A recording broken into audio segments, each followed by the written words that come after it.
Good morning, good afternoon, good evening, ladies and gentlemen, wherever you may be in the world. Welcome to Gift of Healing TV. I'm Sara Jane, your hostess, and I am delighted to be joined by Marisa Ferrera this evening. It's evening because it's evening with me, but it's actually lunchtime for you? It's 1:30 in the afternoon for me. I'm in Central Time at the moment. So, Marisa, thank you for joining us today. It's a real pleasure to have you here. Well, thank you so much for inviting me. I've been looking forward to this since we first talked. I don't know if it was 2 months ago, so it's been a long wait. The topic of our program this evening is transforming conflict into deeper connections. So I'm going to introduce you first to Marisa via her bio, and then we are going to go into hearing more about this and how people can be supported by this. Marisa Ferrera began her career over 40 years ago. You don't look old enough. As an early childhood educator. As she continued her studies, completing both a Bachelor of Education and Master of Education degree, she went on to teach in the public elementary school system for several years. In 2001, Marisa founded and operated a holistic private school for 6 years. One of her passions over the years has been to support both children and adults in handling conflict in ways that lead to greater peace and a deeper connection with others. She is now a woman's empowerment coach and mentor, helping her clients create healthy, loving boundaries and harmonious family relationships while staying true to who they are. Marisa is the #1 best-selling author of the book called Magnify Your Magnificence, Your Pathway to the Life and Relationships You Truly Desire.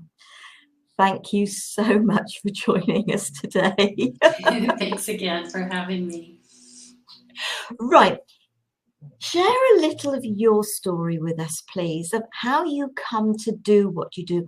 What was it that supported you to do this? There must have been a moment that you thought this is what to do. Sure. Well, as you had mentioned in my bio, helping people deal with conflict in relationships has been something I've done, throughout my career. But after I closed my private school, there were a number of years when I wasn't sure what I was going to do next. And I kind of struggled for a while because I felt like I had, a lot of gifts and talents, but I wasn't quite sure how to share it with others.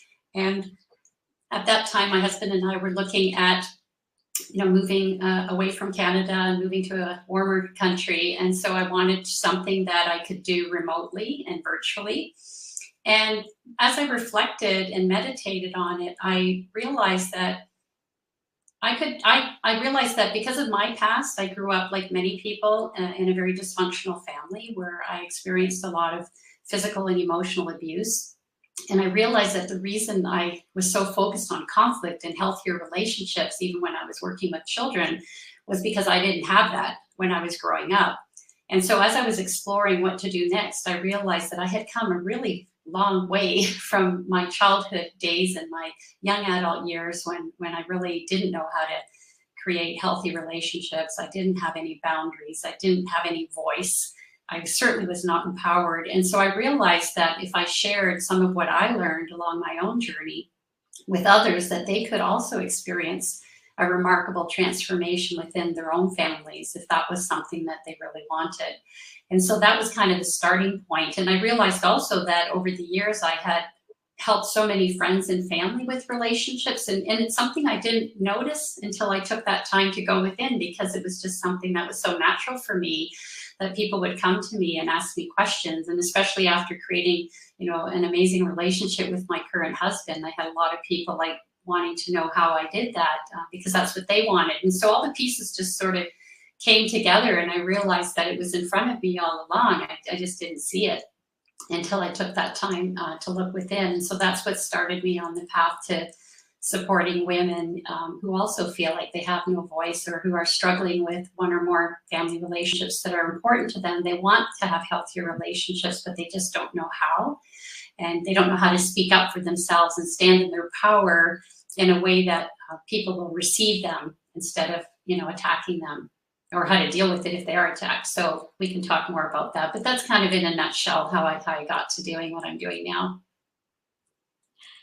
And that's just it, isn't it? For many of us, it's our own journey to heal that supports us with then that what we support others with. I wouldn't say I grew up in a dysfunctional family, other than the fact that the traumas I went through as a very young child left me feeling as actually I wasn't a part of it. Mm. And so and then that makes it very difficult, obviously, to develop relationships of any sort. Mm-hmm. And certainly being able to be fully within that relationship. Mm-hmm. And if you're without a voice anyway, and so for me, I think listening to this, what touches me at this point in time is that the finding of your voice. We all do that differently. Mm-hmm. I know I found mine in my own unique way.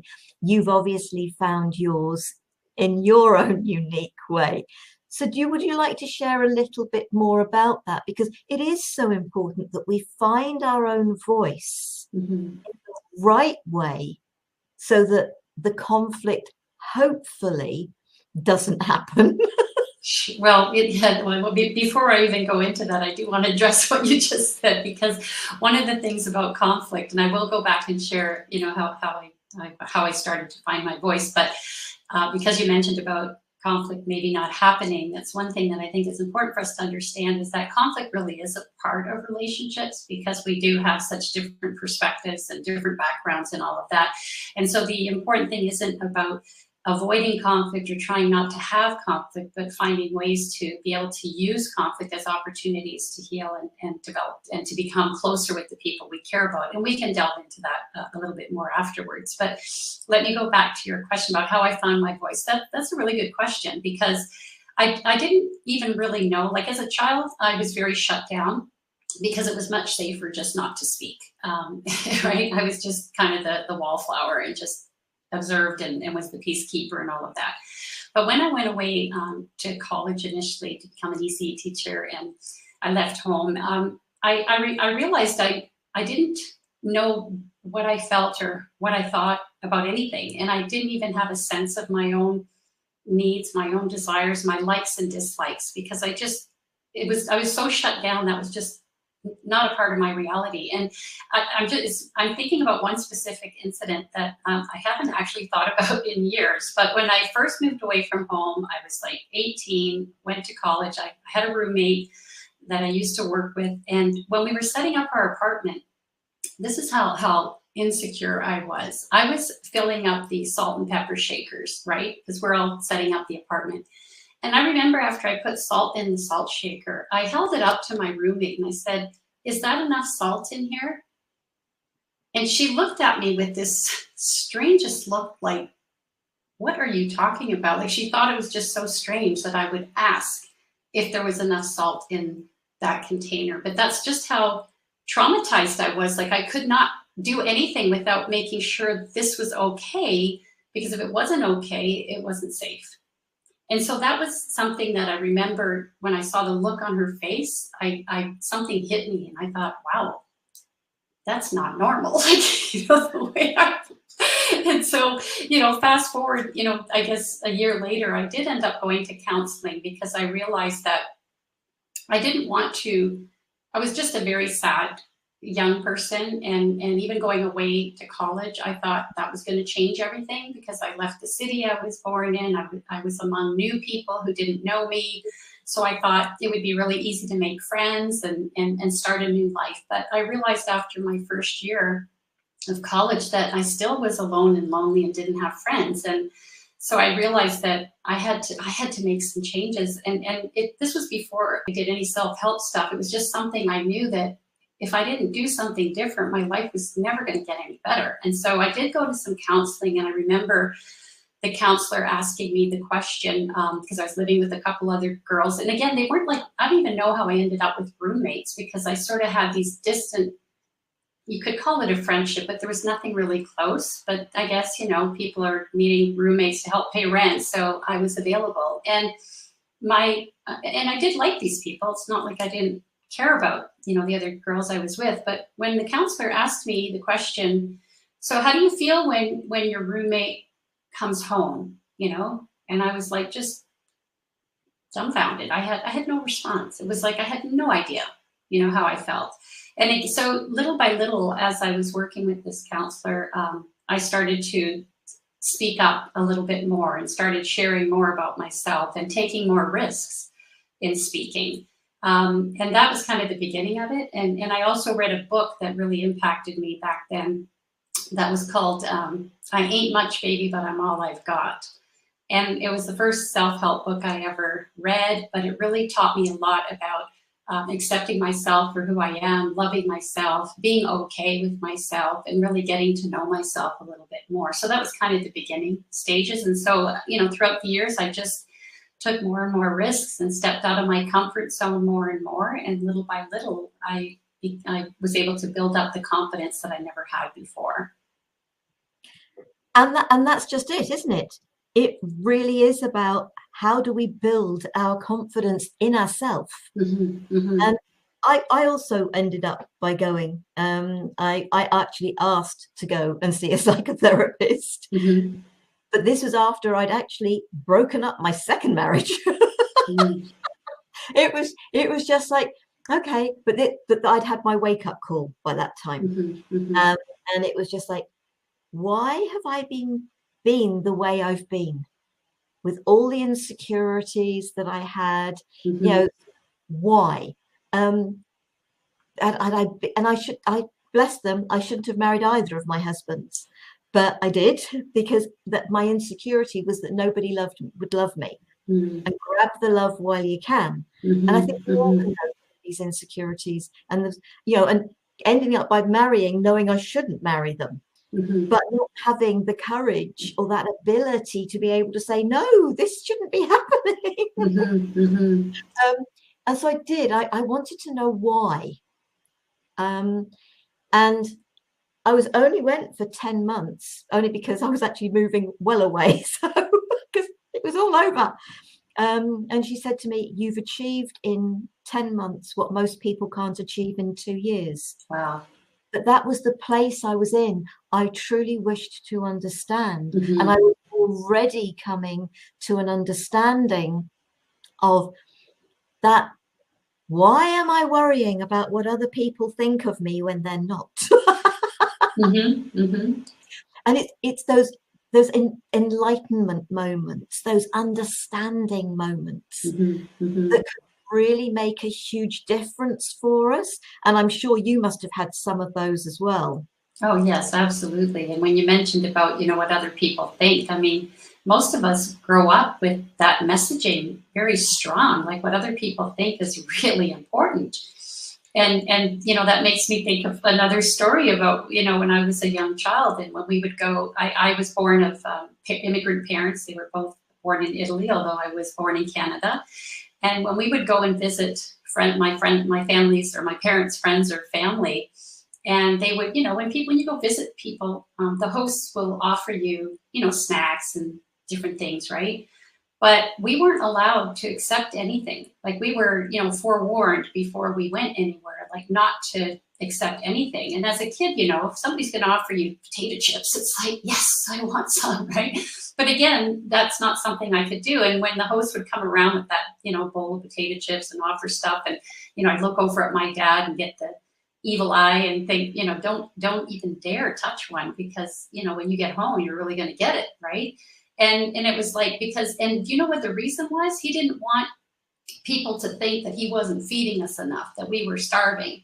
So what were people going to think? That, he wasn't providing for his family. And so that's just one example, but it was you know, throughout everything that I grew up with. And many other people too, they talk about what other people think. And so, you know, when we're able to let go of really caring what other people think, because sometimes they're not thinking about us, but sometimes they do. Many people will have judgments about us. They'll judge us because of the way we look. They judge us because of the careers that we choose or don't choose, all kinds of things, right? But when we can just accept ourselves and love ourselves and think more about what we think about ourselves, then we're much more empowered. And it's not about not caring about the person who might be saying things about us. We can still love them and care for them and just recognize that whatever they're saying or expressing has nothing to do with us, right? It's just an expression that's coming from their own limited perceptions, views, judgments, their own wounds, perhaps. Sometimes it's jealousy or envy that causes people to be kind of nasty towards us. So I think it is important for us to really move into that place of letting go of what other people think about us. And that's part of the healing journey, but it's not as hard as people might think. It's really just about noticing. The first step is just noticing when you do feel a reaction based on what somebody says to you. And you know, in my case, when I work with people, it's family members, right? The judgments and criticisms of family members. So really taking a closer look at what are the feelings that are coming up for you when you get triggered by what somebody has said. And that's where I talked earlier about how it can be a gift, because if somebody expresses something or says something to you that you feel hurt or you feel shocked or, you know, disappointed or any kind of negative or lower vibrational feeling, if you look deeper, you'll recognize that that trigger has activated an unhealed wound from the past. And that's where the gift is, because once you recognize what that wound is and you take a look at it and you work through it and you heal it and let it go, then the person could say the exact same thing to you and it doesn't impact you. And it's not because you're repressing your feelings, because that's obviously, you know, most people know by now that repressing feelings doesn't work, right? They just leak all over the place in ways that you don't want them to. So when we can just acknowledge our feelings, acknowledge our triggers, and look deeper at what's really going on, and then change, you know, one of the things I help people with is reframing their experiences from the past so that they can put on a different set of lenses and have a different experience of it from an adult point of view. And that helps to people sometimes be able to let go of some of that woundedness and heal from it. But yeah, it's just so important to look deeper. Always look deeper and look within yourself, because that's where the answers are and that's where the healing is and that's where the self-empowerment comes from. If we keep our attention and our focus on the other person and what they're doing, or judging them for what they're saying and doing or not saying or not doing, then it's very difficult for us to transform and to heal, because our attention is outside of us. Does that make sense?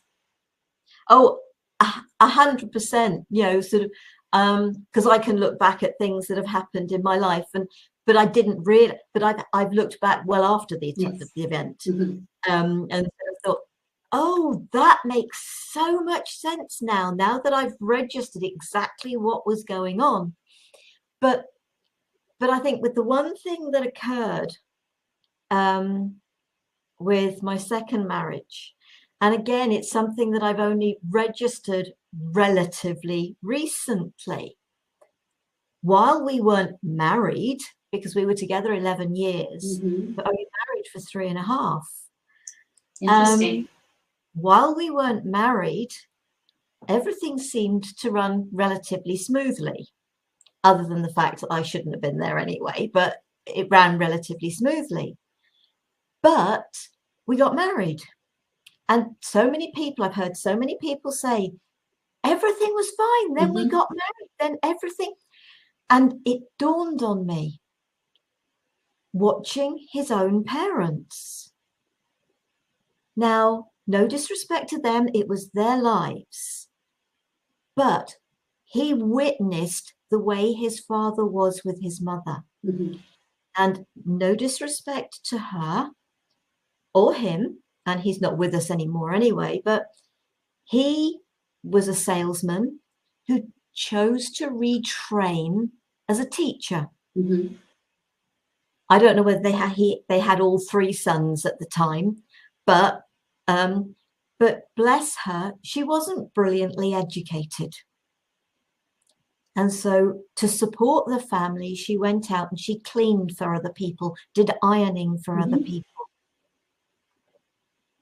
And his father rarely spoke to his mother and expected the likes of the meal to be on the table, her to do all of those bits of things, the wife thing, etc., etc.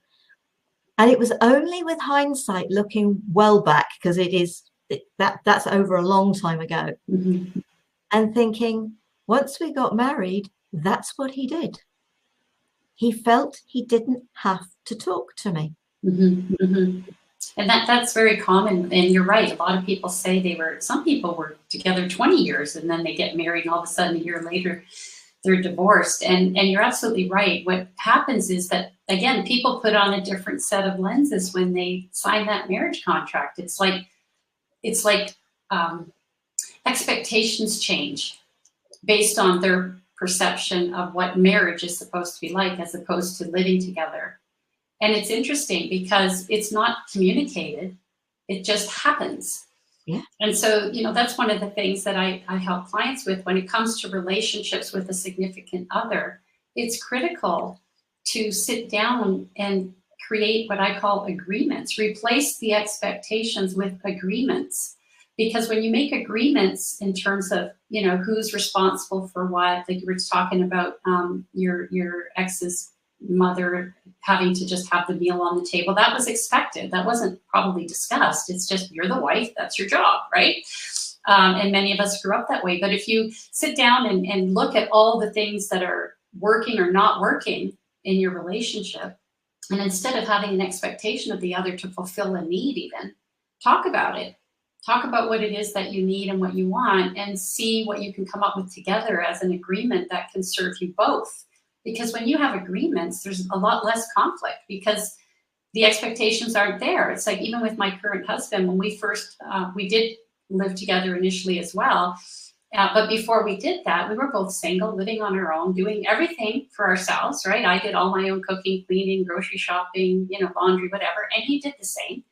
So I was very clear, because I had been married before too and had other relationships. And I'm like, I'm not going to recreate the past. I want something new. So, we sat down and I said, hey, before we move in together, let's take a look at all these things that, need to be done in a home. And let's talk about who's going to agree to do what. And so we came up with agreements and based on what we wanted. Like, he said he would rather cook than clean. And I said, I'd rather clean than cook. So you got a deal. And to this day, like over 20 years later, I still do the dishes. I do the laundry. I clean the house, and my husband does all the cooking and grocery shopping.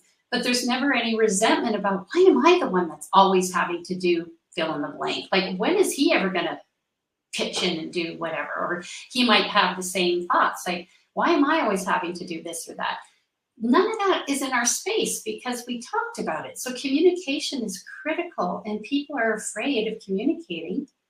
And I understand why, because like I said, I had no voice. I didn't communicate either because of fear of potential conflict. And that's why when we know how to deal with conflict in constructive and positive ways, then we don't fear it anymore. And we can use it, like I said, as an opportunity to bring us closer together with the people we care about, instead of, ripping us apart.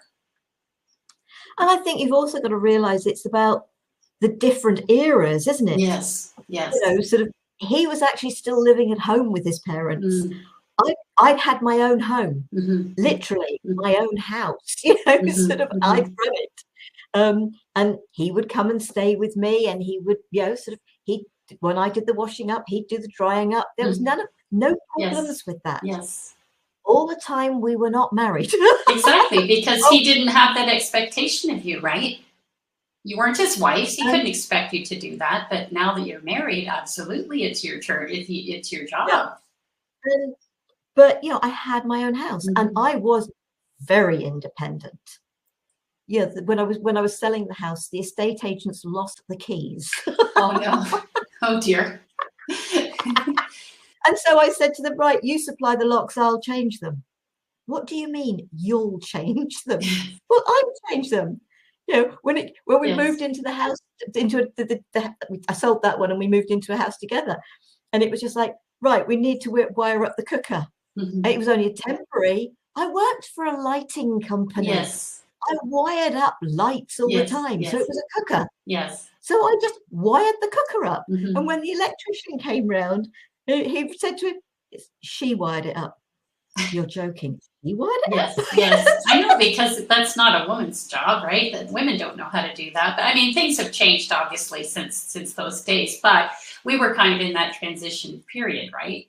Where women had Yeah, certain roles and men had certain roles. And some people still live by that today. Not quite as much, but I can yeah, understand, why things shifted at that time, with your ex. And if only you had had communication tools at that time to talk about it and to delve deeper, so he would understand how his behavior changed and maybe what caused it, from witnessing, like you said, his parents, and how his dad didn't speak and had these expectations. It's just such a revelation. Awareness is such an important part of any transformation. You can't transform if you're not even aware of what's yeah, causing your problems in the first place. How can you change it?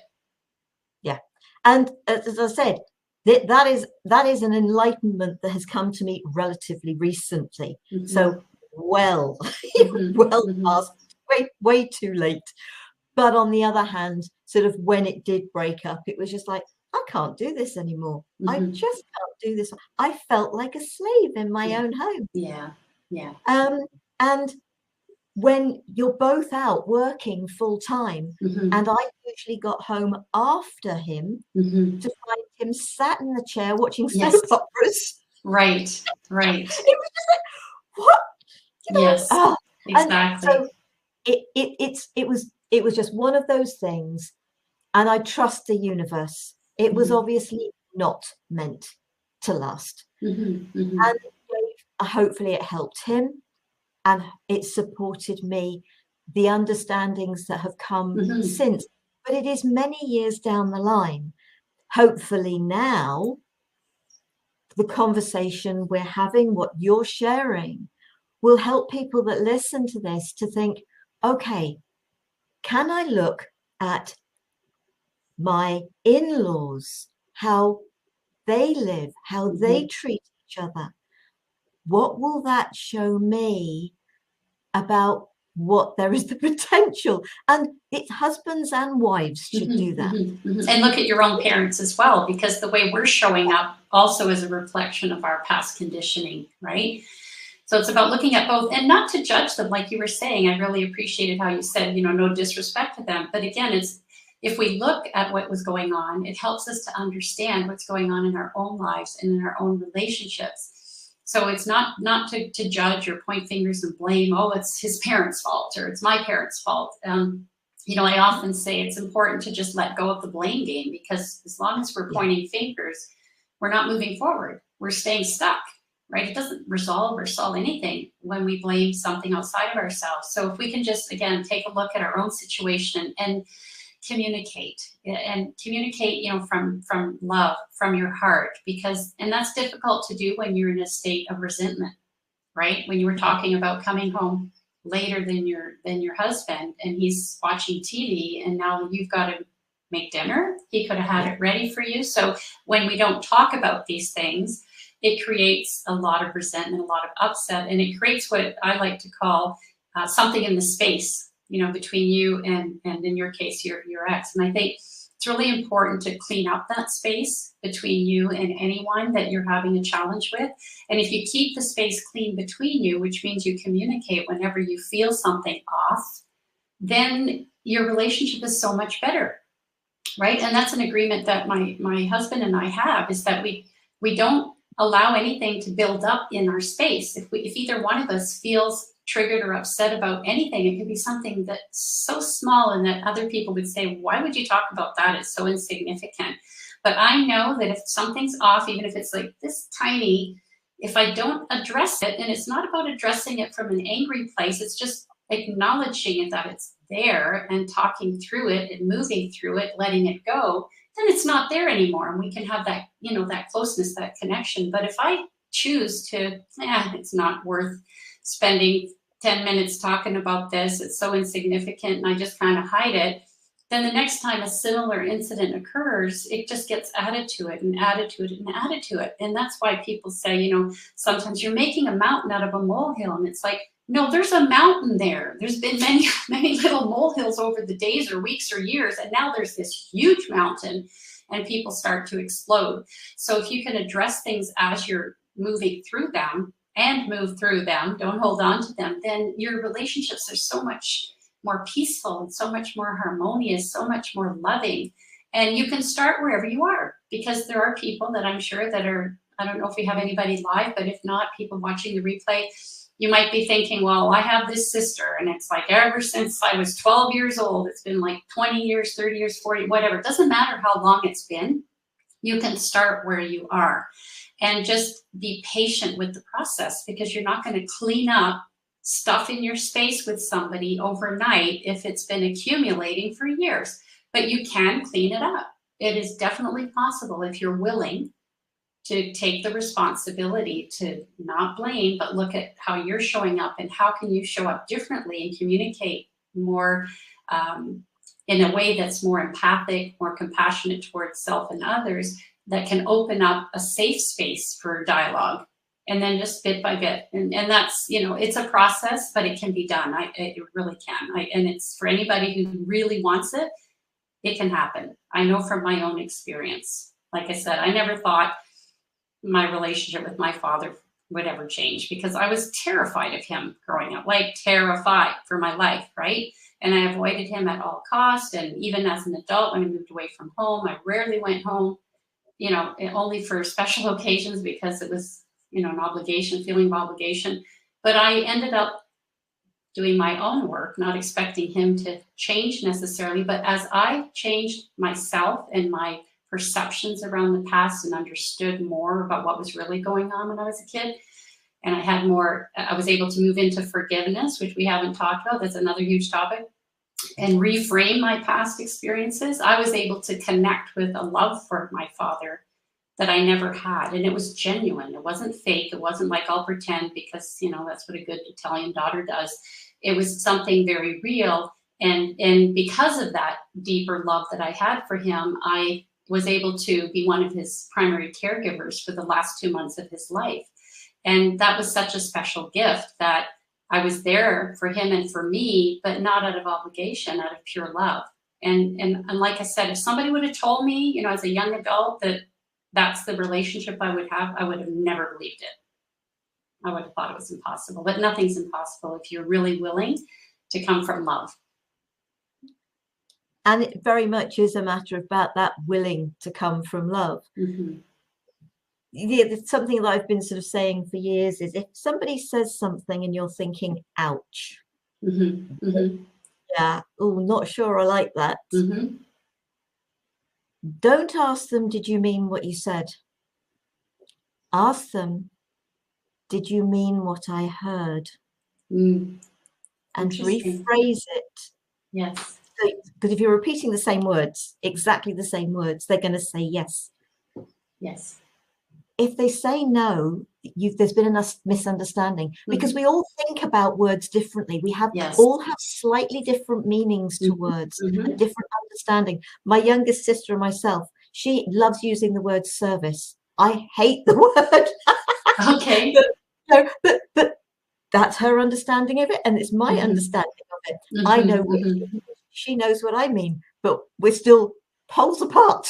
Yes. Words definitely trigger people in different ways.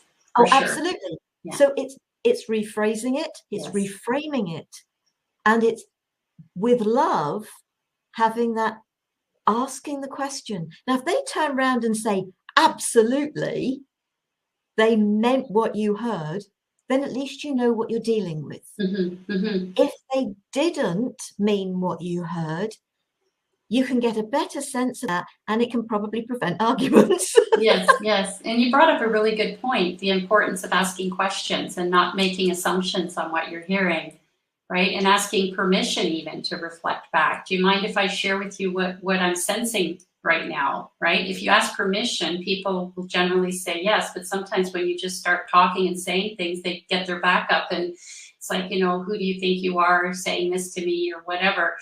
but asking permission. And in your situation, if somebody says something that really hurts you, to own the hurt, but take a look at what you're making it mean, because like you said, we have different interpretations of words or phrases or people's intentions even, right?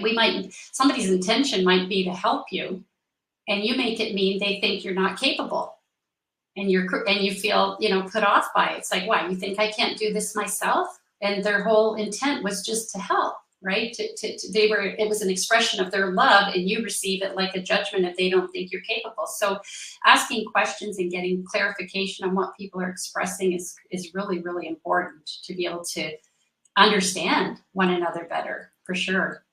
That was a great example.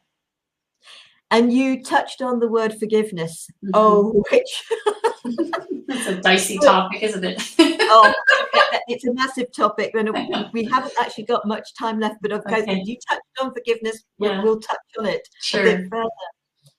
For me, the most important person to forgive is yourself. Yes, absolutely, and it is the toughest as well. But people. The reason I said it's a dicey topic is because a lot of people, again, assume that if we forgive someone, like, for example, me forgiving my father for the abuse of, many years and pain and suffering and all of that, that if I forgive him, then I'm condoning his actions. And I'm saying that, it was totally fine, the way you treated me.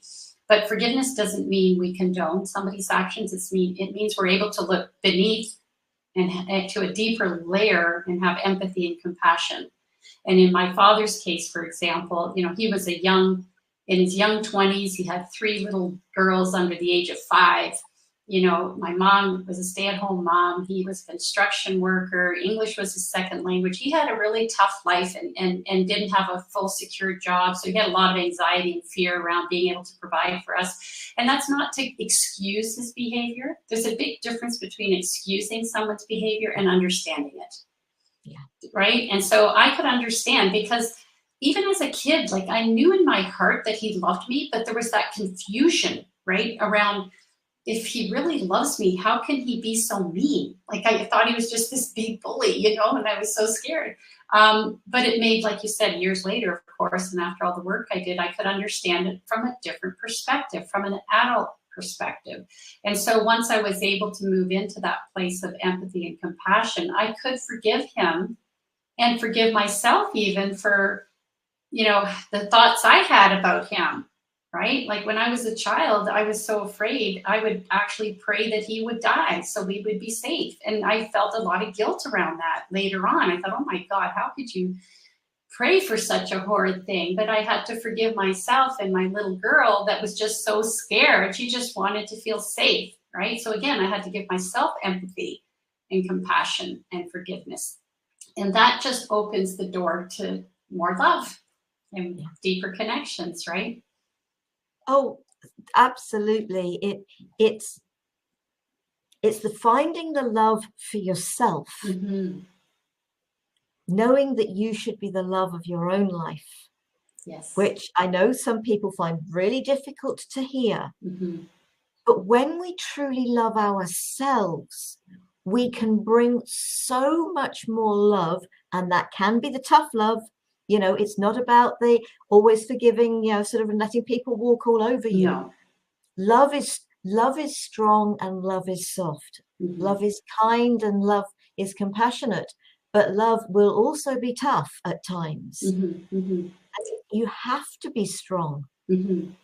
And when you do that for yourself, you can bring so much more to others.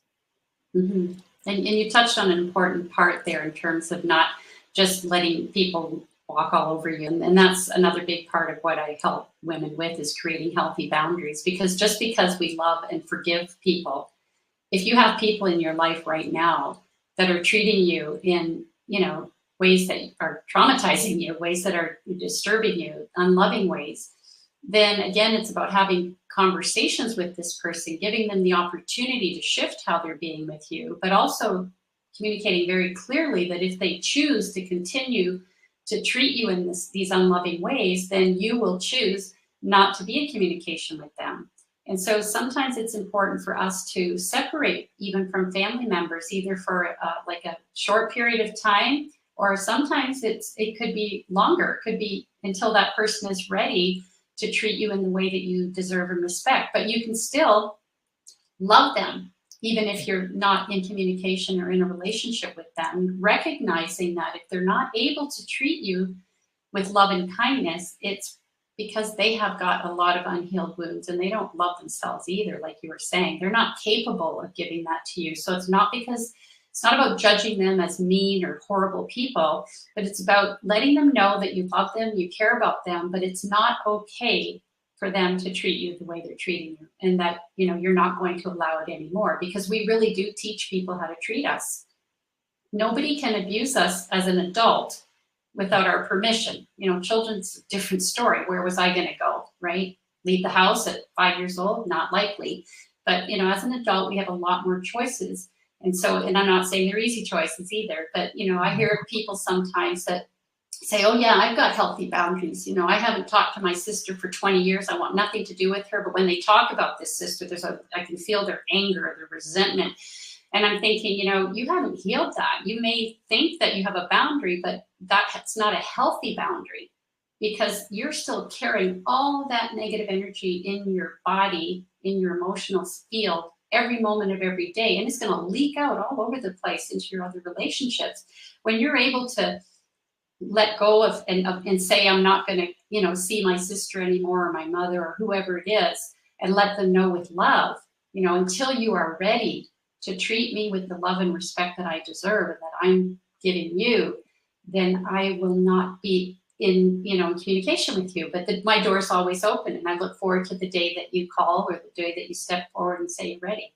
And then you can close the door, leave it, no, but not lock it, right? It's like you can have it still, that possibility is always there. And then you can live your life without that anger and that resentment and that hostility within you. Because if you have that inside of you, then those are clues that you still have some healing work to do, if you really want to be free to live a joyful life. And it's about the freedom. It is so about the freedom. When we love ourselves, we honor and respect and trust ourselves. We are free, and we can support others. But as we have had to do the work.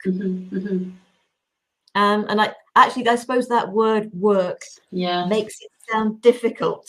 Well, people don't like to work, but, you know, it's the truth is that, sorry, I think I cut you off there, but it just made me think of, if you're suffering, if you're really suffering and in pain with some relationships that you have, then it's not going to just change. It's just, you're not going to just wake up one day and all of a sudden it's going to be perfect. And so that's where conscious choice comes in, right? Do you want to choose to continue to suffer and struggle with these relationships that you care about? Or if you make a different choice, yes, it's going to take some time and some effort, but the reward is amazing, right? We're willing to go to school and learn tool and skills to follow a career path that we want. Like we're willing to do that work. Right? If somebody really wants to be a doctor and that's their passion, it's what they've always wanted to be, they're not going to say, well, I'm not going to sit through 7 years of university and do all this stuff just to be a doctor. It's just not worth it. They're willing. So if we are willing to put the time and energy into healing ourselves and our relationships, the rewards are immeasurable.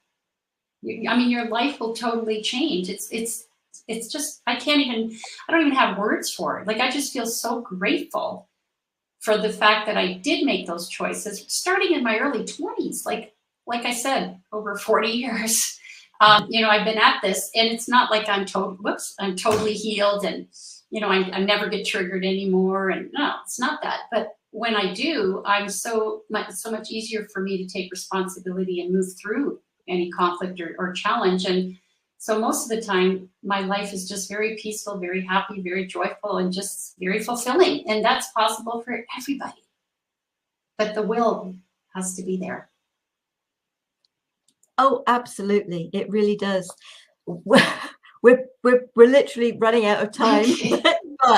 But before we close, I know we've touched on a lot here, and we've been able, and I love the fact that we've been able to share from our own perspectives.